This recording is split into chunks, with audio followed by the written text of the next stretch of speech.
ఇప్పుడు కేవలం 7,999 up to 10 kgs వరకు బరువు తగ్గి అధిక బరువు నుంచి వచ్చే ప్రధాన సమస్యలను దూరం చేసుకోండి. ఏపీలో స్ట్రాంగ్ రూములు భద్రతా వలయంలోకి వెళ్లాయి. కౌంటింగ్కు మరో వారం రోజుల సమయం మాత్రమే ఉంది. దీంతో ఓట్ల లెక్కింపు కోసం ఏర్పాట్లు చురుగ్గా సాగుతున్నాయి. రాజకీయ పార్టీల్లో అభ్యర్థుల్లో క్షణక్షణం ఉత్కంఠ పెరుగుతోంది. ఈవీఎంలో జనం తీర్పు ఎలా ఉందో అని తెలియక తికమక పడుతున్నారు. పార్టీలు అభ్యర్థుల్లోనే కాదు, ఇటు జనంలోనూ ఫలితాలపై అంతే ఆసక్తిని రేపుతోంది. జూన్ 4 కోసం తెలుగు రాష్ట్రాలతో పాటు యావత్ దేశం ఎదురు చూస్తోంది.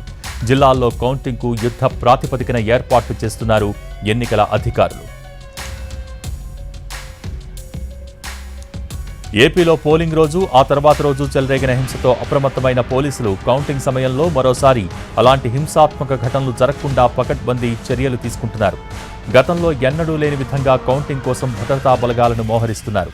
స్ట్రాంగ్ రూమ్ల దగ్గర 3 అంచెల భద్రత ఏర్పాటు చేస్తున్నారు.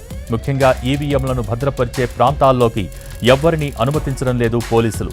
ఎన్నికల నిబంధనల మేరకు అభ్యర్థులు, అధికారులు మాత్రమే వచ్చి పరిశీలించి వెళ్తున్నారు.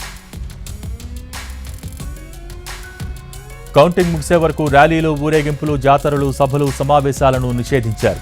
స్ట్రాంగ్ రూముల వద్ద డ్రోన్ కెమెరాల ఎగరవేయటాన్ని బ్యాన్ చేశారు. విద్వేషాలు, అల్లర్లు సృష్టించి శాంతి భద్రతలకు విఘాతం కలిగిస్తే చట్ట ప్రకారం కఠిన చర్యలు తప్పబోవని హెచ్చరిస్తున్నారు పోలీసులు. పల్నాడు, తాడిపత్రి, చంద్రగిరి లాంటి సున్నితమైన ప్రాంతాలలో అదనపు బలగాలను మోహరించారు. మరోవైపు ఏపీ వ్యాప్తంగా కార్డన్ సెర్చ్ ఆపరేషన్ కొనసాగుతోంది. పలు ప్రాంతాలలో తనిఖీలు ముమ్మరం చేశారు. అనుమానితులను ఎక్కడికక్కడ అదుపులోకి తీసుకుంటూ సరైన పత్రాలు లేని వాహనాలను సీజ్ చేస్తున్నారు.